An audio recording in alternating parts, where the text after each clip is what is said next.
বছরের 12টি মাস যেন নবী ইয়াকুব আলাইহিসসালামের 12 জন পুত্রের ন্যায়।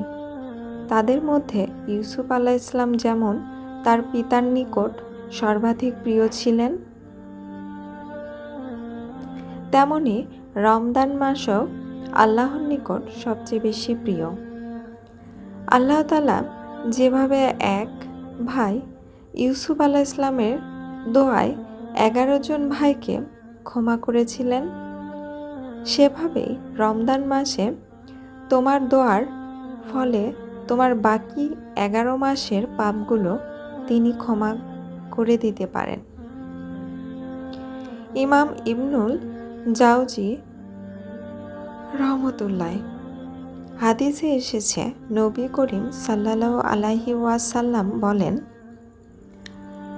রমজানের প্রথম দিনেই শয়তান এবং খারাপ জিনদের বেঁধে ফেলা হয়। জাহান্নামের দরজাগুলো বন্ধ করে দেওয়া হয়, একটি দরজাও খোলা হয় না। জান্নাতের দরজাগুলো খুলে দেওয়া হয়, একটি দরজাও বন্ধ করা হয় না। একজন ঘোষক ঘোষণা দিতে থাকেন, হে কল্যাণের দিকে অগ্রসরমান ব্যক্তি, তুমি এগিয়ে চলো। হে মন্দের দিকে অগ্রসরমান ব্যক্তি, তুমি থেমে যাও। এই মাসে আল্লাহর পক্ষ থেকে অনেককে জাহান্নাম থেকে মুক্তি দেওয়া হয়, আর প্রতি রাতে এরূপ হতে থাকে।